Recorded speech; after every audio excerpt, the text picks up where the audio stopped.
souvent, c'est des choses qui pourraient être par ce matin, il garde vraiment la vie.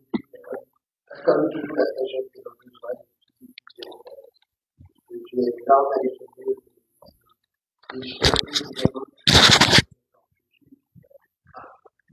Amen.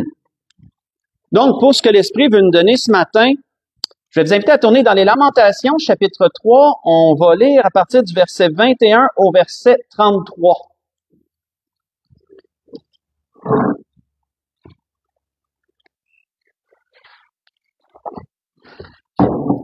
L'Esprit m'a interpellé dans mon étude de cette semaine à cet endroit qu'on a déjà visité une fois. On va le revisiter parce que l'Esprit veut en tirer une parole, une chose qui a été dite et nous conduire sur ce sujet ce matin. Dans les Lamentations, chapitre 3, si on lit à partir du verset 21 au verset 33. Excusez-moi, j'ai comme un... Excusez. Donc, il est dit, le prophète Jérémie disait, « Voici ce que je veux repasser en mon cœur, ce qui me donnera de l'espérance. Les bontés de l'Éternel ne sont pas épuisées, et ses compassions ne sont pas à leur terme. Elles se renouvellent chaque matin. Oh, que ta fidélité est grande! L'Éternel est mon partage, dit mon âme, c'est pourquoi je veux espérer en lui. L'Éternel a de la bonté pour celui qui espère en lui, pour l'âme qui le cherche. Il est bon d'attendre en silence le secours de l'Éternel. Il est bon pour l'homme de porter le joug dans sa jeunesse. Il se tiendra solitaire et silencieux parce que l'Éternel le lui impose. Il mettra sa bouche dans la poussière sans perdre toute espérance. Il présentera la joue à celui qui le frappe. Il se rassasiera d'opprobre. Car le Seigneur ne rejette pas à toujours, mais lorsqu'il afflige, il a compassion selon sa grande miséricorde. Car ce n'est pas volontiers qu'il humilie et qu'il afflige les enfants des hommes. On va arrêter ici.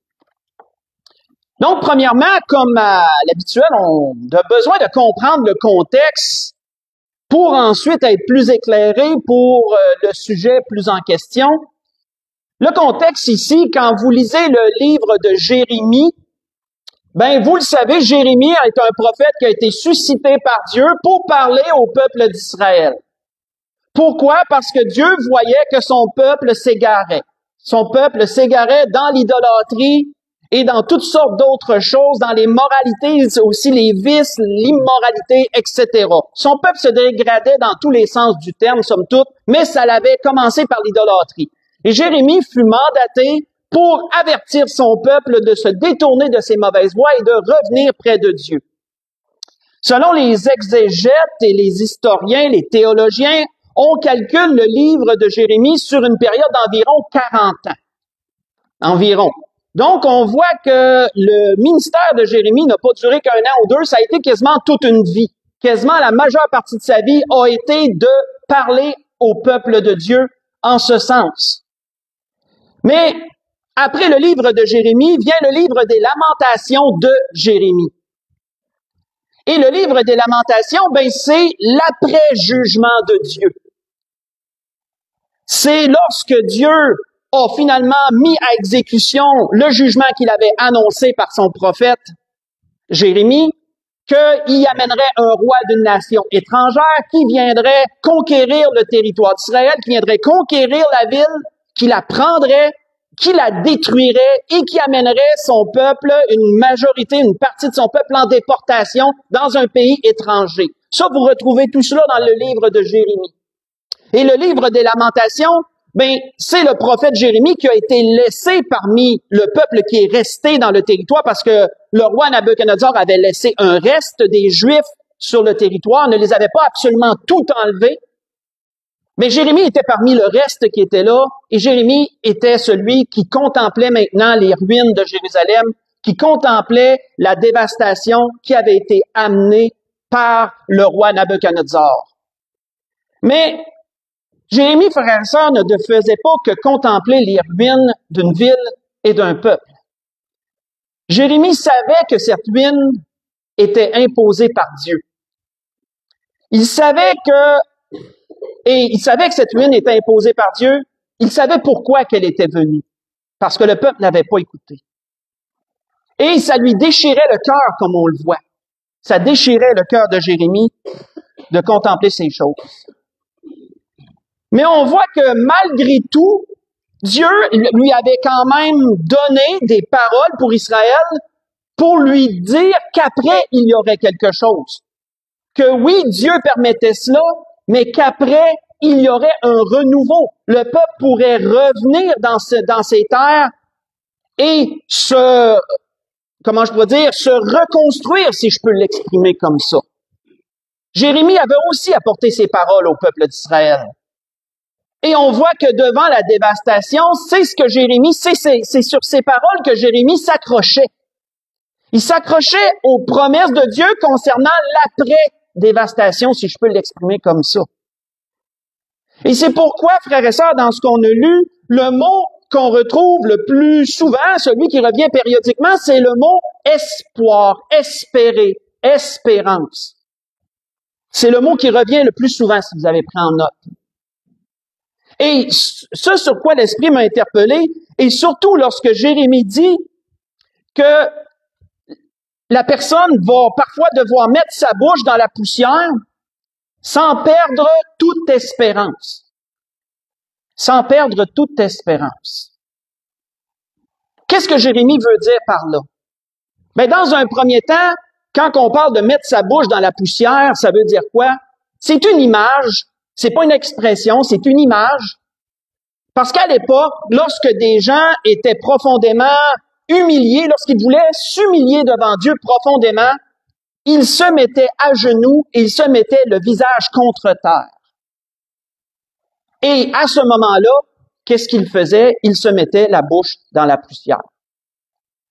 Si vous voulez un exemple, pour aller voir dans Josué chapitre 7, avec la défaite du peuple envers la petite ville de Haï, à cause d'Akan, de qu'est-ce qu'Akan avait fait, et que vous voyez que lorsque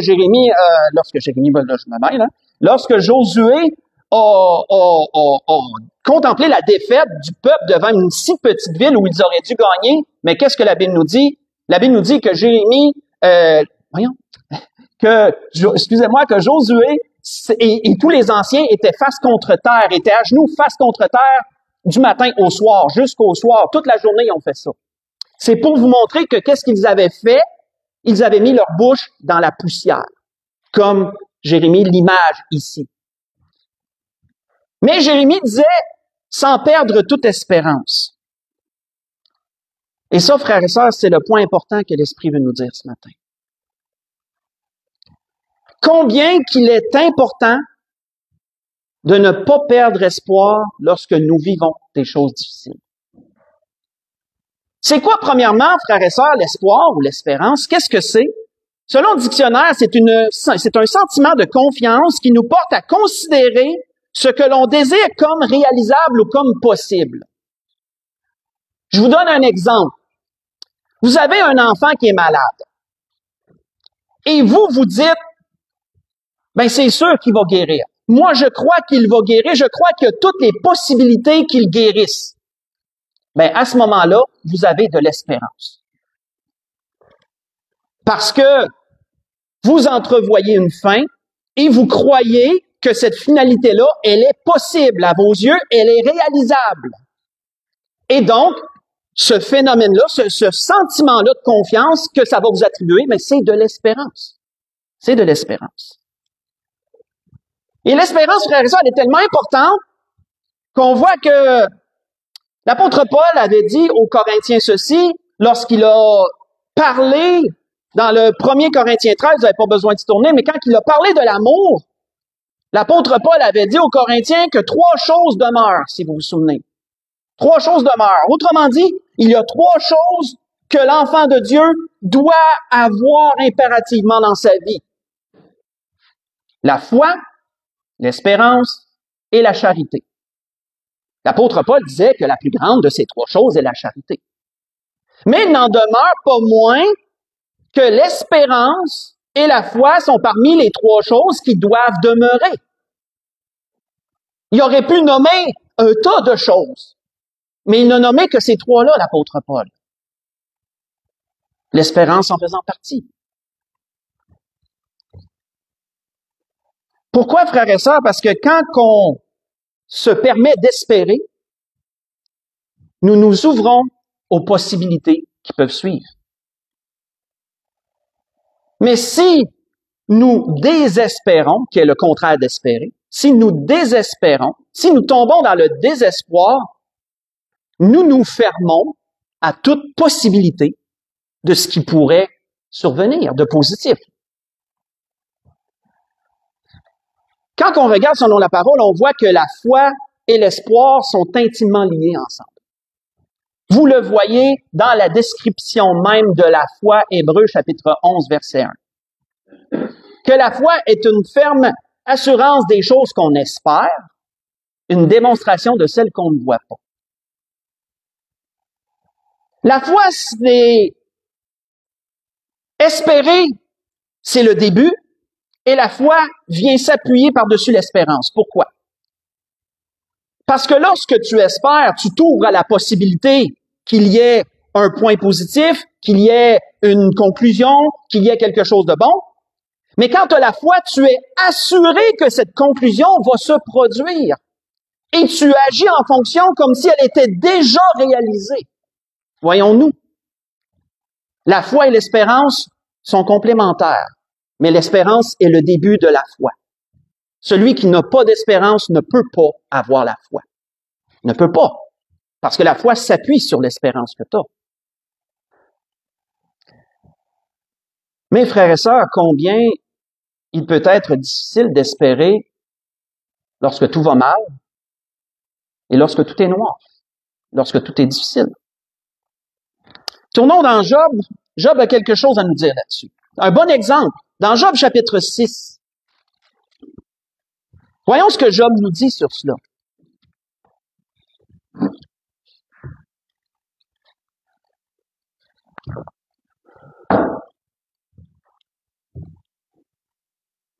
Dans Job chapitre 6, si on lit du verset 11 à 13, et ensuite, chapitre 7, versets 6 et 7.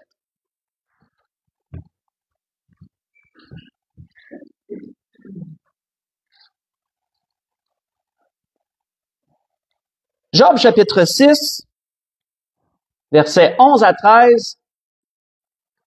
Voyons Job dire, « Pourquoi espérer quand je n'ai plus de force? Pourquoi attendre quand ma fin est certaine? Ma force est-elle une force de pierre? Mon corps est-il d'airain? Ne suis-je pas sans ressources? Et le salut n'est-il pas loin de moi? » Si on saute au chapitre 7 et qu'on lit le verset 6 et 7, continue en disant ceci.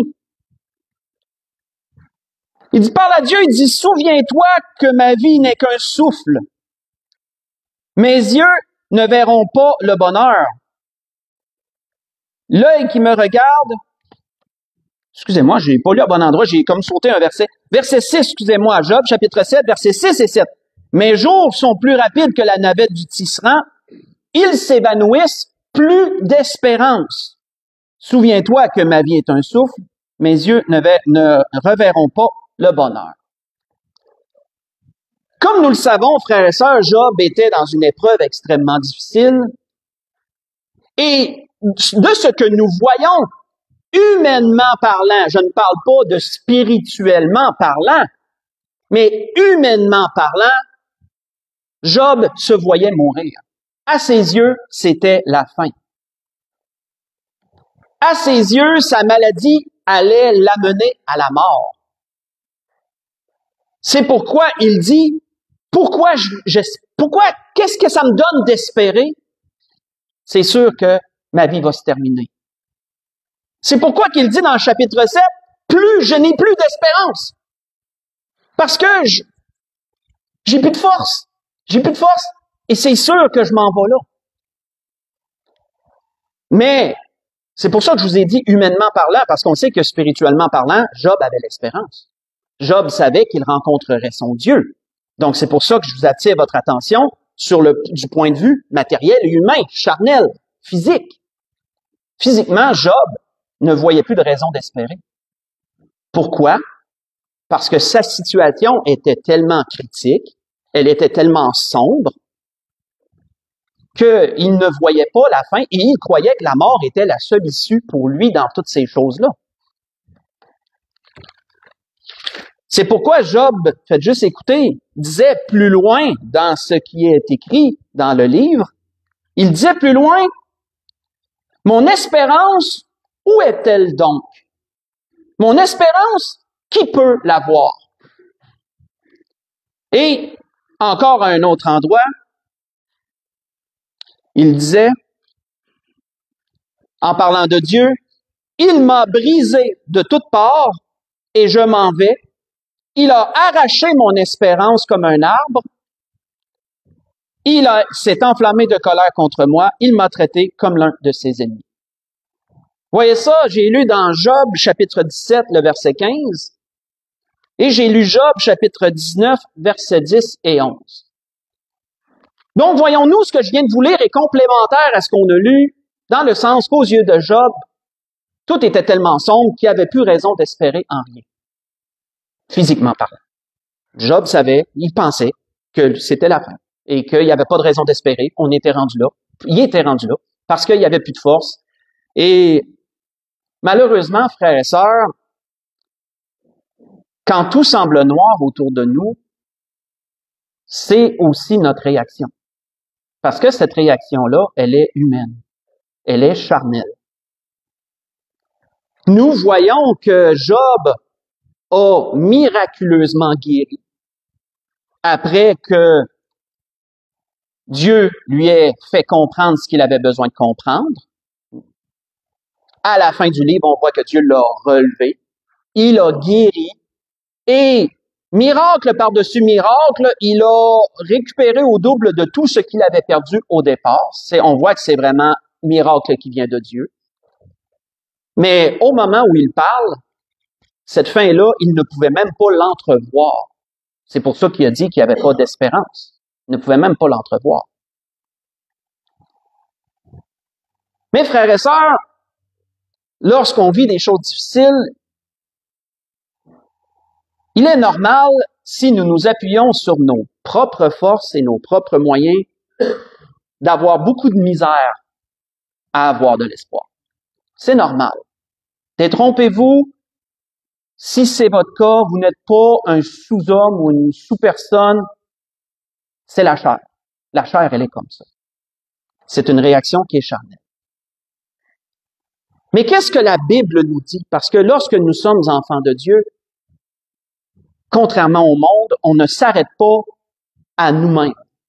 On ne s'arrête pas à nos moyens. On ne s'arrête pas à nos forces. Quand on est un enfant de Dieu, nous allons puiser dans la parole de Dieu. Nous nous tournons vers Dieu. Et là, il y a tout un monde de possibilités qui peut s'ouvrir à nous. On voit que l'apôtre Paul disait aux Romains, « Or, ce qui a été écrit d'avance l'a été écrit pour notre instruction, afin que par la patience et la consolation que donnent les Écritures, nous possédions l'espérance. » Dans Romains chapitre 15, verset 4. Si donc, frères et sœurs, nous vivons des circonstances difficiles et des épreuves, sachons que les Écritures sont une flèche indicatrice et elles nous pointent directement vers Dieu. Dieu a mis dans sa parole des promesses. Dieu a mis dans sa parole des trésors de consolation, de patience, de conseils en tout genre, etc. Et nous n'avons qu'à aller y puiser. C'est notre seule chose à faire. Et, bien sûr, y croire, bien sûr.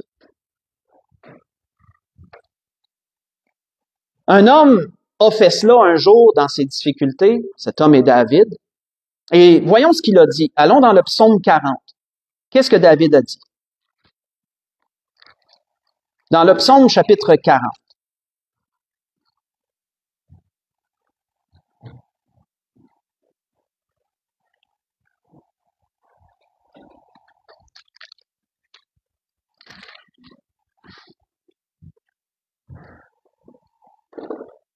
Psaume chapitre 40, si on lit du verset 1 à 6.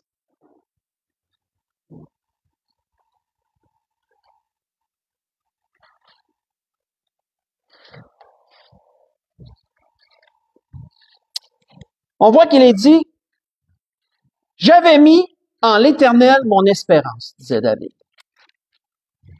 J'ai sauté le verset 1 qui est simplement l'introduction. « J'avais mis en l'Éternel mon espérance, et il s'est incliné vers moi, il a écouté mes cris. Il m'a retiré de la fosse de destruction, du fond de la boue, et il a dressé mes pieds sur le roc. Il a affermi mes pas.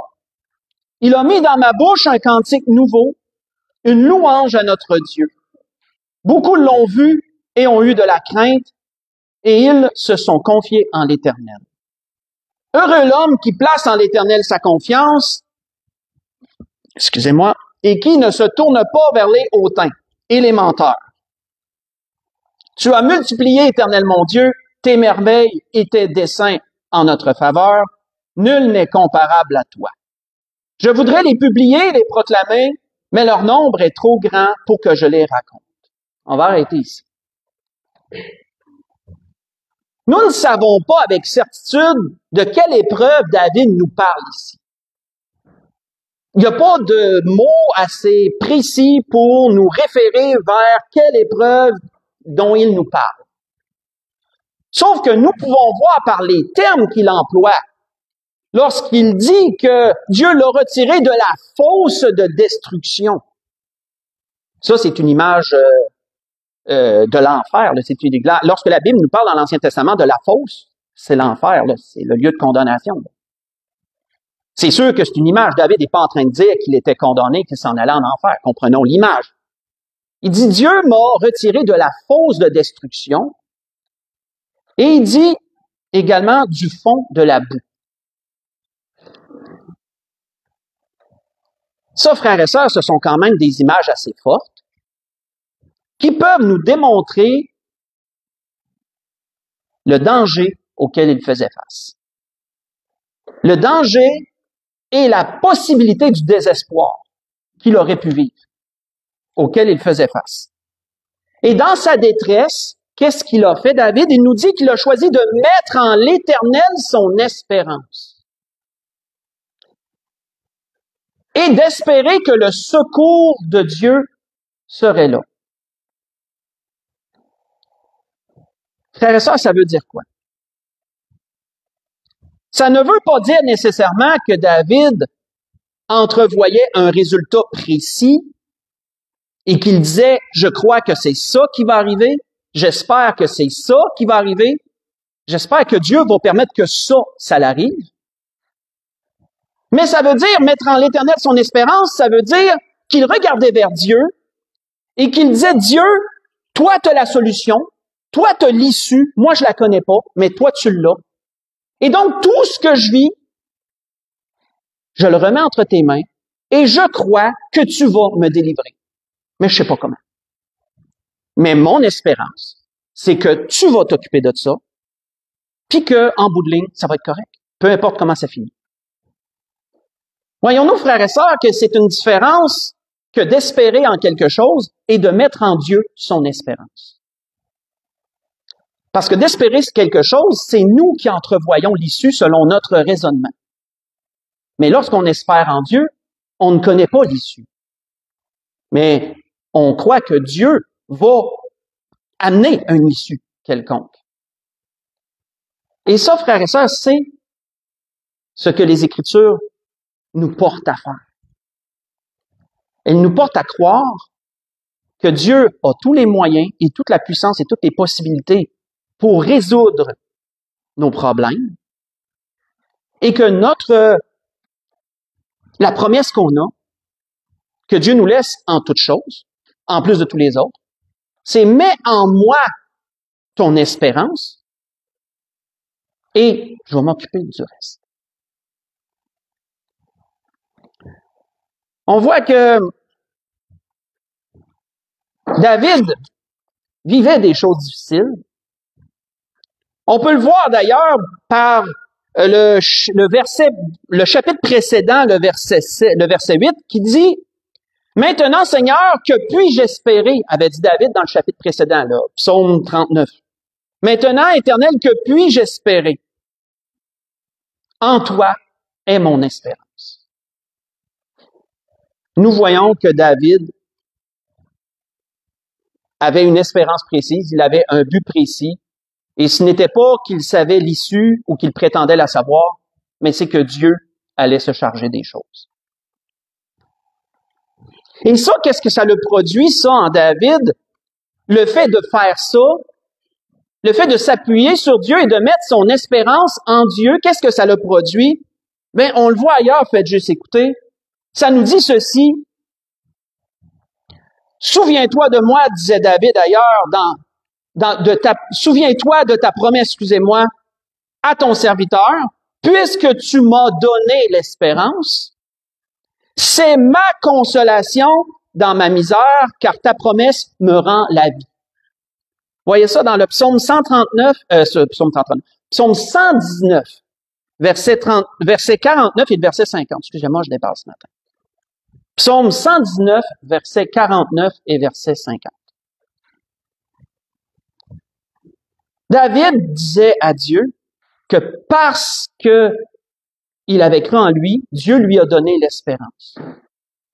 Et que cette espérance-là que Dieu donne, elle lui apportait la consolation et dans sa misère lui rendait la vie. Elle lui redonnait des forces. Elle lui redonnait des forces, en d'autres mots. Elle renouvelait ses forces, on pourrait dire.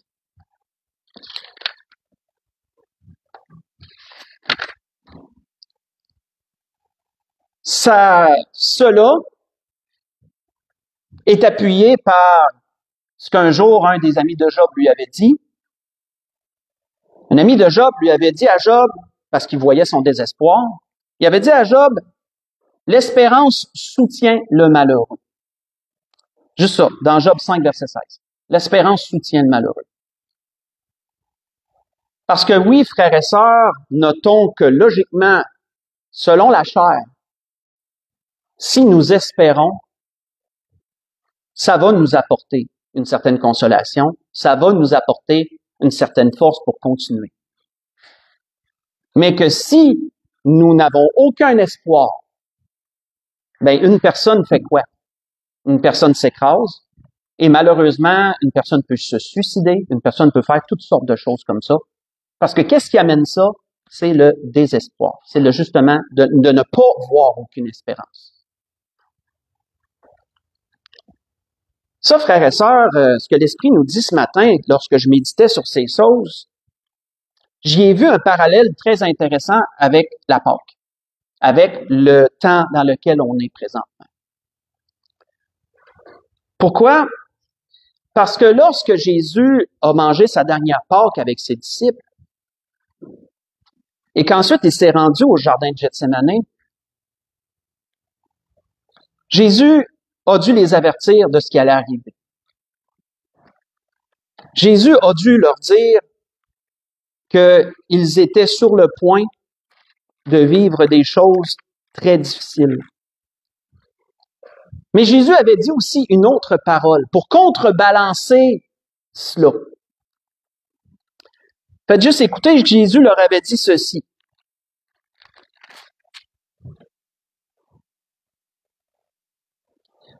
Il dit alors, Jésus leur dit, « Je serai pour vous tous cette nuit une occasion de chute, car il est écrit, je frapperai le berger et les brebis du troupeau seront dispersées. Mais après que je serai ressuscité, je vous précéderai en Galilée. » Avec Jésus, dans Matthieu chapitre 26, j'ai lu verset 31 et verset 32.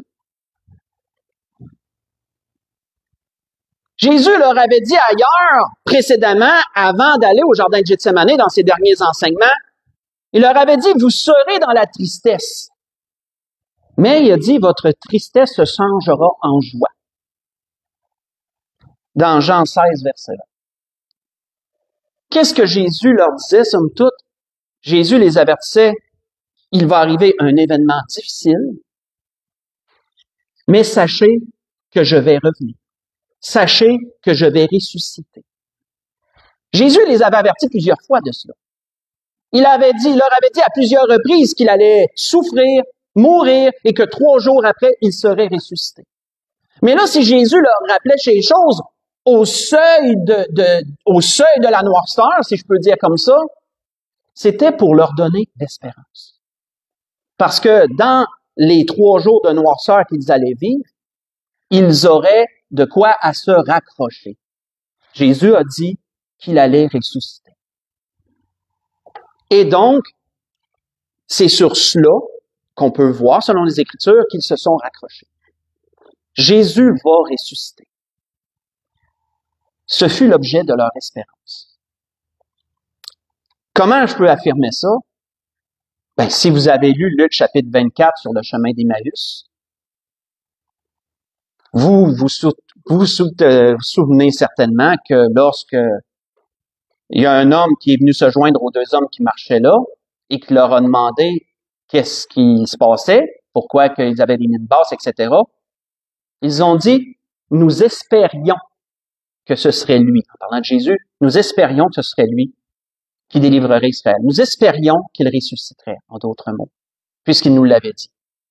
Mais voilà 3 jours et ils ne le voyaient pas. Sauf qu'il était là, Mais voyez-vous qu'il disait, nous espérions. Mais ça nous démontre clairement que ce que Jésus leur avait laissé, c'était raccroché à ça, et ce fut l'objet de leur espérance pendant ces temps difficiles-là. Combien, frères et sœurs, est-il important que nous ayons de l'espérance dans les temps difficiles? Pourquoi? Parce que l'espérance soutient le malheureux, comme Éliphaz le disait, et comme Paul le disait, l'espérance apporte de consolation. Les Écritures nous apportent des consolations et de la patience pour produire en nous l'espérance. Et l'Esprit voulait nous laisser sur ces choses ce matin. Il voulait nous donner ces choses ce matin. Pour conclure, je vous invite à tourner dans Romains chapitre 15, le verset 13, excusez. Romains chapitre 15, verset 13, pour conclure.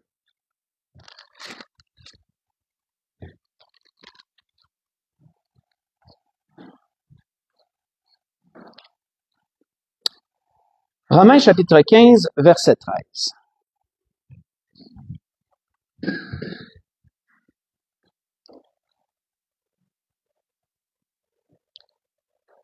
On voit que l'apôtre Paul disait aux Romains ceci,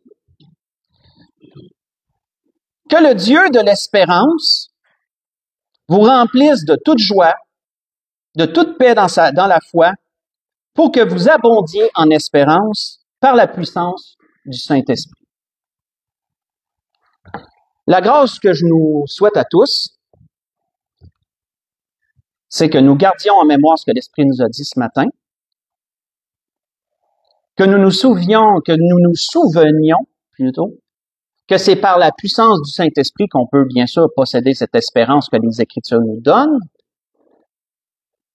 mais que peu importe le moment difficile, on a des recours, on a des promesses, et on a de quoi se rattacher. Et c'est à nous d'aller puiser dans ces choses. Et bien sûr, de mettre en Dieu notre espérance pour la suite. C'était ce que l'Esprit voulait nous dire ce matin. On peut se lever pour un dernier cantique.